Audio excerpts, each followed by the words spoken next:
Welcome to the How to Scale Commercial Real Estate Show. Whether you are an active or passive investor, we'll teach you how to scale your real estate investing business into something big. Jamie Gruber is a multifamily investor, founder of the Multifamily and More Meetup Network, as well as the GoBundance Emerge and Ascend Mastermind, a partner in Quantum Capital, which has over $100 million in assets under management. He also is a former executive with a large insurance company who exited thanks to his investment in real estate and his personal growth and development. His passion is helping others find purpose and get unstuck from that W-2 life. Jamie, welcome to the show. Thanks, man. Appreciate being here. Thanks for having me. Hey, the pleasure's all mine. Same questions I ask everybody who comes on the show. Can you quickly tell us where'd you start? Where are you now? How'd you get there? From a real estate perspective, I started with accidentally owning a single family property back in upstate New York, where I'm from originally. This is sort of your pre-08 story, right? Everybody has this story that's been doing this with any length of time. Bought this house, no money down, financed it, refied it, no money into it still, and dragged all the cash I could out of it, thinking it'll double up like it always does. It'll double up. And this was upstate New York, not, New York City. So prices are more, 140, 150,000 for a house, that kind of thing.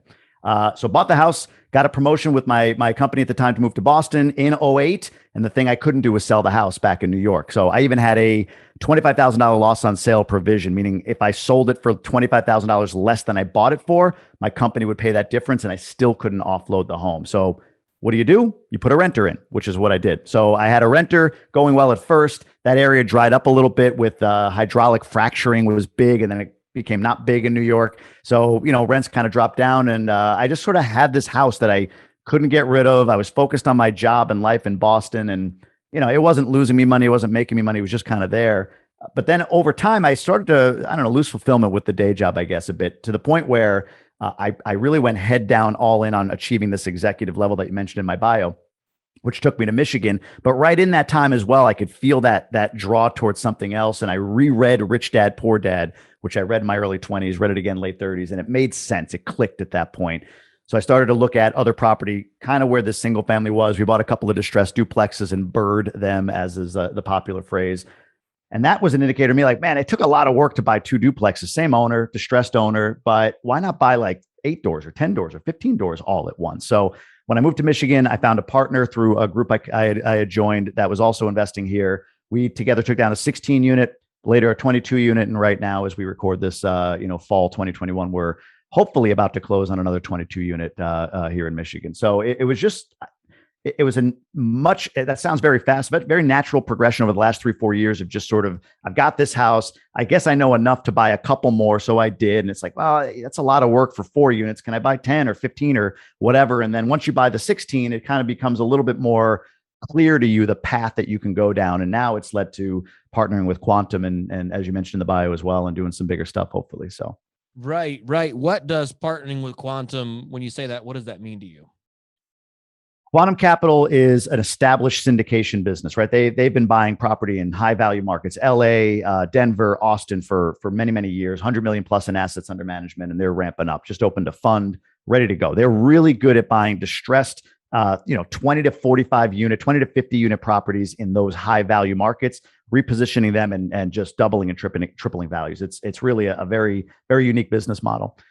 My skill in the real estate world is not that I'm a great operator. In fact, I don't want to be an operator. It's not that I'm some great underwriter. In fact, I don't want to be an underwriter. I hate underwriting. It's not that I have some great skill in real estate and I understand all repositioning strategies, or even when I walk a property, I don't know how to fix anything. I have no handy skills whatsoever. My skill in real estate is I'm a very good connector, I'm a very good networker, and I'm a very good marketer.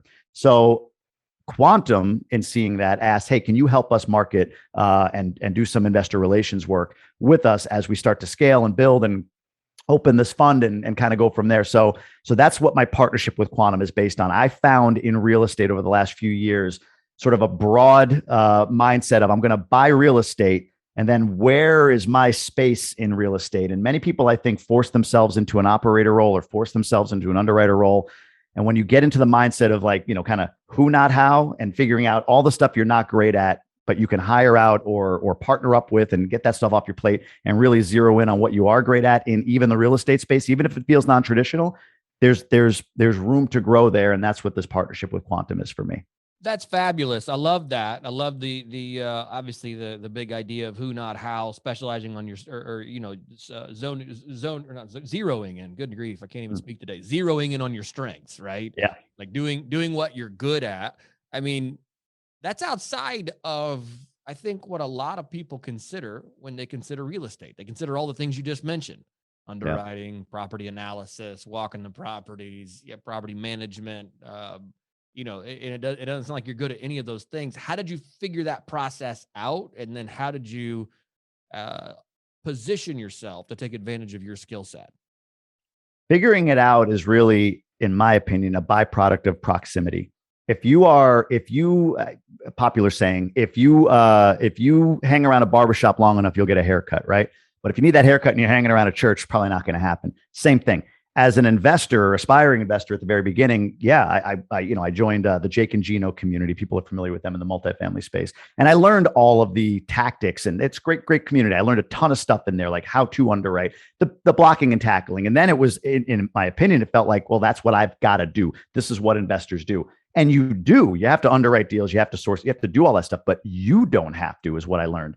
The proximity that really got me there, that mindset, is when I joined GoBundance, which many have heard of from like the Bigger Pockets podcast, who I'm sure some of your listeners listen to as well. When I joined GoBundance, that became clear to me, like, wow, these guys don't work hard, right? I mean, they work hard, but they don't work on all the tasks hard. They work hard on vision. They work hard on making sure that, what they're trying to execute gets done. But they really do leverage everything they possibly can, delegate everything they possibly can.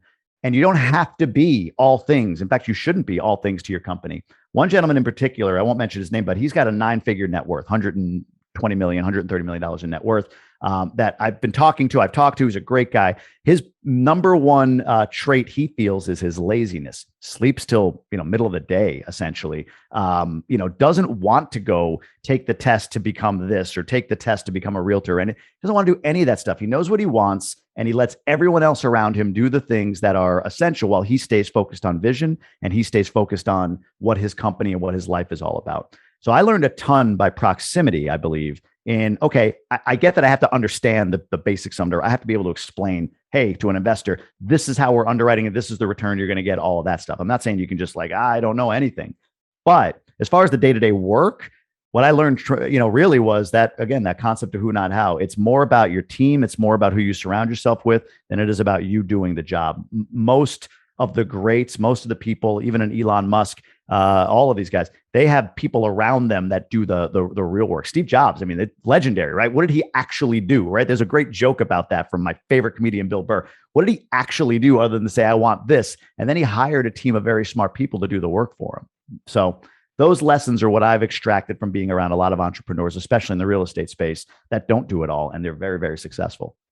Right. Yeah, absolutely. Absolutely. How did you position yourself such that other people could value what it is that you bring to the table? Yeah. The first thing that my partner and I did when we started investing in multifamily is we created like a business plan so that brokers could see what we're trying to do, property managers, all of that stuff.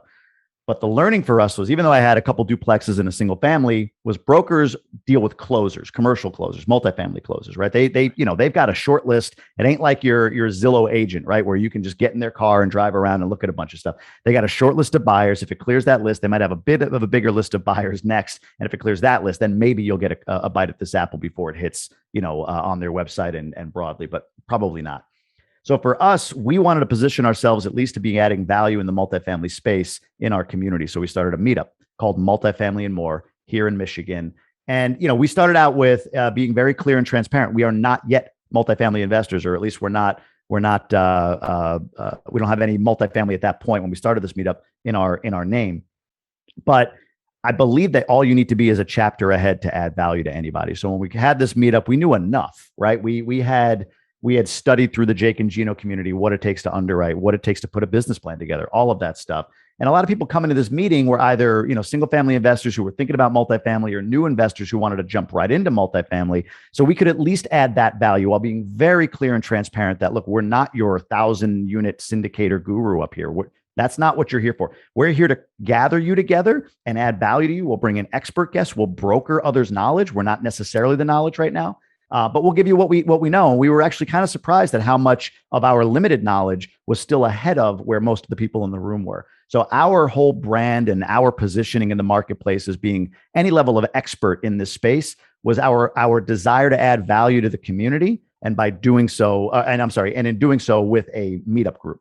I hope that makes sense. 100%. And I think that's a more valuable place to be than maybe you give it credit for, right? Like the people that have, billions in assets under management, they've kind of forgotten. They've forgotten that day to day in the weeds, like, man, this is the struggle is real. And here is the struggle, right? Yeah. For them, it's like, oh yeah, we took enough $500 million and then we started out a few $100 million a year and la-di-da, here we are. And you're like, yeah, there was a lot that transpired there. But the guy that's in the trenches, man, he's like, hey, by the way, look out, do this, follow what I'm doing. You got very actionable present information to share. And I think that's actually more valuable maybe than I think you make a really good point in there. I've said this. I think, and you can't think of this in terms of like, too big a number, but generally speaking, for folks that are in the range of, like 0 net worth to say 5 million net worth, you probably shouldn't hang out with people that are above 10 to 15x your net worth, because it does get to be too, like, you can't relate. You can't insert yourself. There's a guy locally that has 5 billion in real estate that's an acquaintance, a friend acquaintance that I've talked to. And when we were considering, hey, should he speak to the group? It's like, he's just too far into the stratosphere, right? To speak to a bunch of people that are buying, like me, 6, 8, 10, 20, 30 unit properties. I mean, sure, we'd all derive value from him, but he's just too far out there, right? Like, better for me as somebody with 200 units, since I have, soon 60, or 400 units or 600 units, right? Like, I could see myself there, but 80,000 units and 5 billion, that's just like, wow, all right, I'd love to, but that's a big leap from where I am right now. So I think you have to be a bit strategic in who you surround yourself with. And to your point, if it's somebody in the clouds, it's just hard to kind of see yourself in that role right now. Absolutely. Talk to us about launching the Mastermind. What was that like? What was the receptivity, to bringing guests in, things like that? Just kind of walk us through that process as a whole, because I know that's a lot of on the front of a lot of people's minds. Yeah, you're talking about the Multifamily and More meetup, correct? Meetup, that's it. Yeah, beautiful. So yeah, the Mastermind emerges then. That's kind of different, but in launching it, it was honestly, and I don't know. I think this is a mantra of the high achiever, or a mantra of the successful, and that is they go by a formula of ready, fire, aim. There's a lot of people out there that are going to aim themselves to, like, I got to make sure everything is perfect before I take that action. But really, at least for me, I need to do it, maybe fall on my face and feel what it is before I really think I'm doing anything with it. So for us, it was as simple as meetup.com, pick a venue, which we had a friend with an office that gave us their conference center. And then just say, hey, we're going to do this. And 15 people showed up. We tried to add value. And, in the first 2-3 meetups, it was like too content heavy, not enough networking. So, like, a good point. Let's kill the content part. We're going to go to a restaurant with a room on it, right? And we'll do all networking. And we did that for a couple of months. And that was like, all right, I don't know how much we can just kind of get together and talk. So we finally settled into sort of a balance between the two. So I think the answer to the question is simply this: take action. Start the meetup. And look, if people that are interested, we do kind of syndicate this meetup, if you will. Like, we've got 20 chapters. You can go to multifamilyandmore.com and fill out a request to become a chapter leader in your market. If we don't have one there, we've got a whole process we can give to you and get you started in your market. But it really is a matter of just saying, I want to add value first and foremost. You got to lead with that. We went in with what can we get to do it over again. Now that what we teach and we give to our new chapters is go in with what can you give first. Find a venue, put it out there on meetup.com, see who shows up. And if 5 people show up or 100 people show up, give all you can to those folks, and then just refine and tweak and seek feedback and kind of create the community together, co-create it with your members. I would say is the best thing. I wouldn't overthink it. Yeah. And that's true. I think, you've hit on a lot of really good points, which is to just do it, get it started. I mean, after, we've recorded probably 320 episodes at this point. That's been the one thing that's come back over and over and over, which is just start, right? Ready, fire, aim. Again, there is a ready there. Some people are like, you're just being irresponsible. Like, no, I'm not saying you just like meet up. Oh, yeah, like some ready, right? But the aim part is where I think people get lost a lot. They just kind of stay there. And, I've said this on the Bigger Pockets podcast. They asked that question at the end where they say, what's one thing people that don't get started or give up or whatever. And my answer was they listen to every episode of this podcast, I mean, this one or the Bigger Pockets podcast. They write down a checklist of 140 things that every investor they heard says, oh, I made this mistake. And then they equally weight all of them with every deal they look at. So, as simple as flat roofs or whatever, like, oh, flat roofs, no, can't buy this deal. Like they just give themselves an out list of 140 things when really, like being a parent, you don't know what it is until you experience it, right? You've got to buy a property. You've got to invest. So there is a point at which you've got to say, numbers look pretty good. Makes sense to me. I feel educated enough. I've talked to a few people. They say, yeah, looks like a decent deal. Buy it. Move on. There's going to be mistakes. There's going to be problems. That's the fire part. You can aim afterward. In fact, you have to. My first property, I didn't plan to be a landlord, and I allowed the tenant to double up the next month's rent, instead of paying this month because they had I did all that stuff, right? I lost money. I didn't realize zoning commissions cared about flaking paint on houses. And all of a sudden there's a $5,000 bill to paint there. Like I learned all of that stuff by having a deal, just like you learn all of that stuff by having a kid. I don't think you can really scale or grow a real estate business until you do that first deal. Meaning you have to cut your teeth. You have to be okay with the fact that you're going to make mistakes, might even lose money. Not saying it's inevitable, but it's very possible, and you got to just kind of roll forward with it. And that applies whether you already have been in the single family space for a while and you're growing to bigger assets, or you've never done anything and you're going to your first single family house. I mean, 100%. There's always that ready, fire, aim. And I think that's just a continuous iterative process that you go, okay, ready, fire, aim. Okay, I learned those lessons. Let's do it again. Let's talk a little bit about your positioning. I kind of liked that thought where you said, hey, I'm only a step ahead of you. Mm-hmm. What does that mean to you when you position yourself in that kind of way to other people? And I mean, does that just talk to us about that for a minute? I think a currency that's undervalued in the space of influence is vulnerability and relatability. Too many people, and I see this all the time, they and I try not to do this, but if they have a social media following or they have a meetup or whatever, when they get on to talk about a lesson, they're doing it like, what they see Gary Vee does or what they see, whomever, right? Some big influencer do, which is sort of talking at their audience with the lessons that they want to teach. And that's fine. That works for some people. For me, I'd rather filter that lesson through what I've learned by me and speak in terms of me as opposed to all of you. Now, I might, of course, bring it to you like, hey, look, this is what I learned. This is what I would say to all of you. Here's the lesson. Take it. But it's filtered through my experience as opposed to some, I don't know, rah. I found this quote and I'm going to just kind of jam it down your throat. This is what that means. Go out and do it. That's just me. So I think the positioning of being vulnerable, meaning sharing the highs and the lows, and being somebody who is relatable in terms of, okay, yeah, this is him talking about his life and what he's doing, and then I can extract that lesson, or I'll get the lesson at the end. Like that's what I value more, I think. So from a positioning standpoint, I think leaning into vulnerability, not as a tactic, but as an authentic sort of a part of who I am and letting that come through and leaning into that relatable piece or allowing that to make me relatable to people.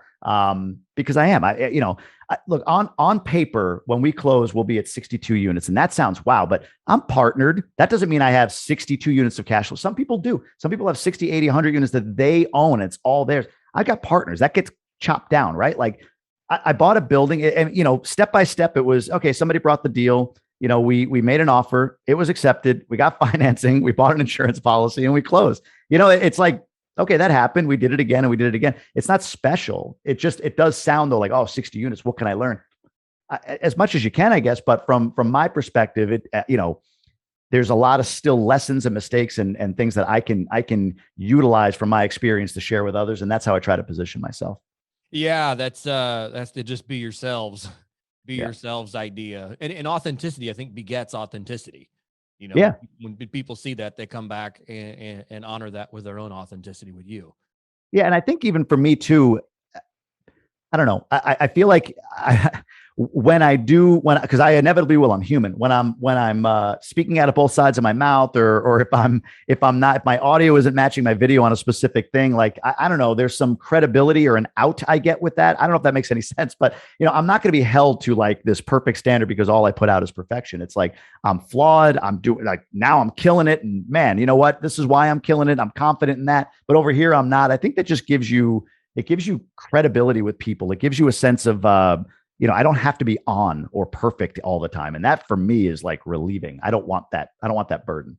Right. 100%. 100%. I love that. When you look ahead and you see the runway for Jamie Gruber, your partnership with Quantum Capital, like, what do you want that to look like?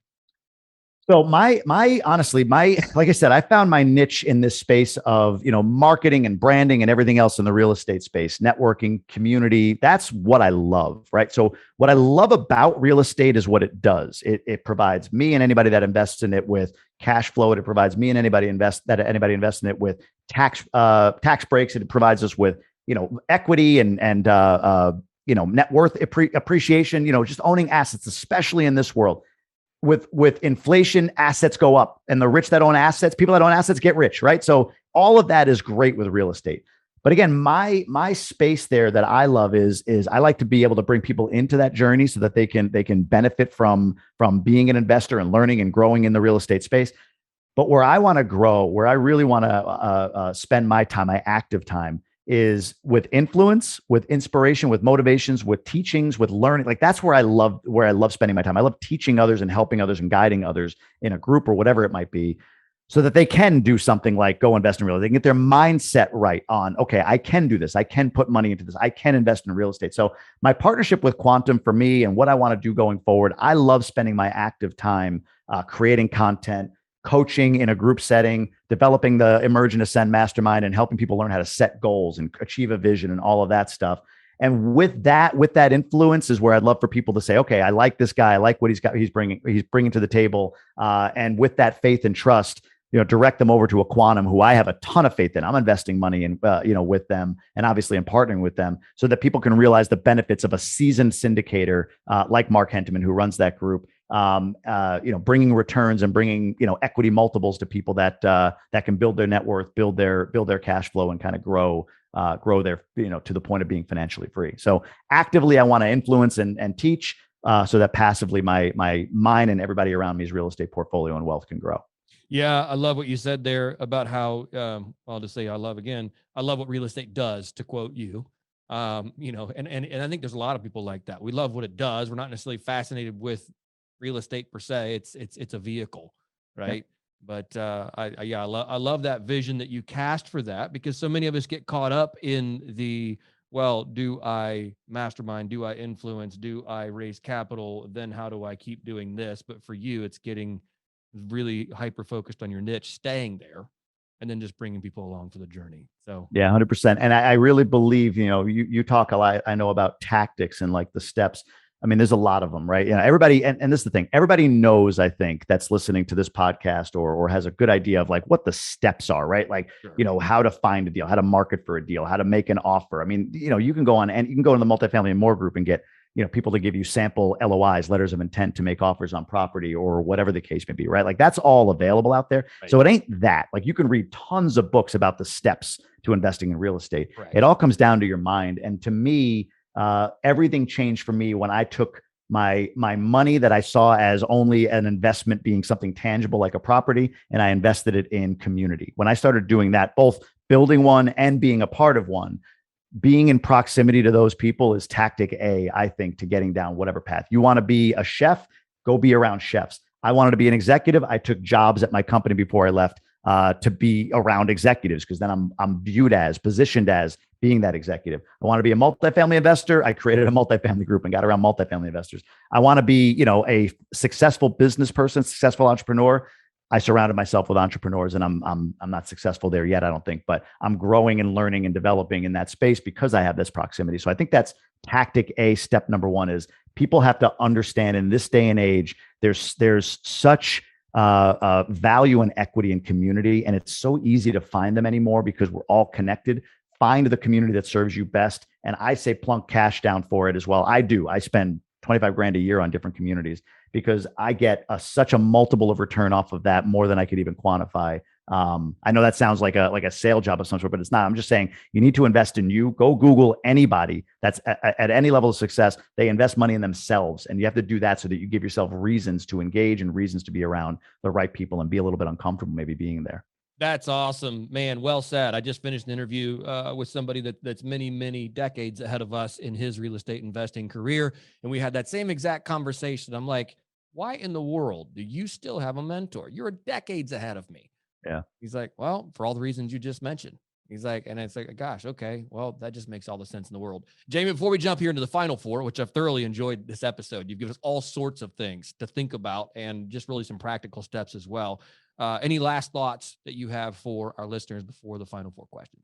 No, I think the big things I would say, ready, fire, aim, and again, I think the triad of steps is really to get intentional, to get educated, and then you have to take action. I mean, that's at the end of the day. All the ideas I've heard a really successful guy once say, like, ideas are worthless. It's about execution. Share your ideas. Don't be afraid somebody's going to steal it, right? Like, ideas are worthless. It's about execution. You have the greatest ideas in the world, but if you don't execute, if you don't take action, they're worthless. So be intentional, get educated, and then take action, I would say.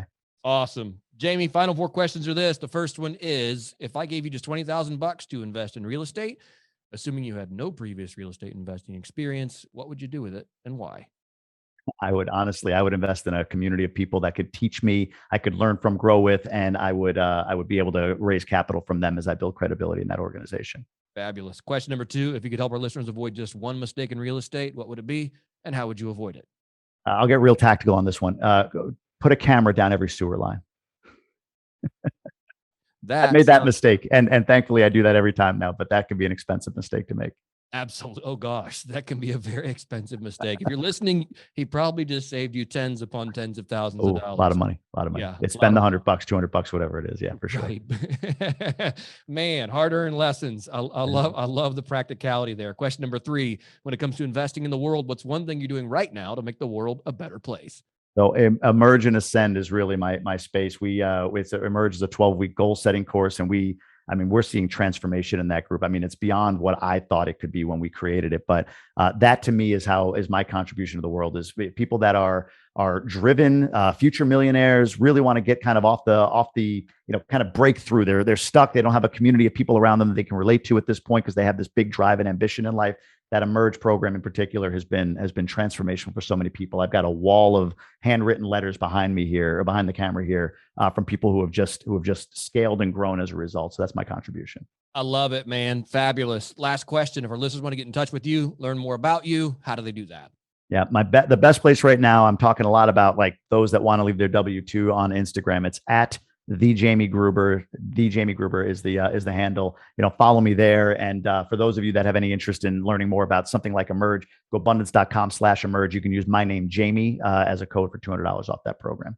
That's awesome. And Jamie Gruber, that's JamieGruber. If you are listening, I know there's probably 100 ways to spell Jamie and Gruber. So again, that's JamieGruber. Jamie, thank you so much for your time today. Do appreciate it. Sam, I appreciate you. Thank you. Hey, thanks for listening to the How to Scale Commercial Real Estate podcast. If you can do me a favor and subscribe and leave us a review on Apple Podcasts, Spotify, Google Podcasts, whatever platform it is you use to listen, if you can do that for us, that would be a fantastic help to the show. It helps us both attract new listeners as well as rank higher on those directories. So appreciate you listening. Thanks so much, and hope to catch you on the next episode.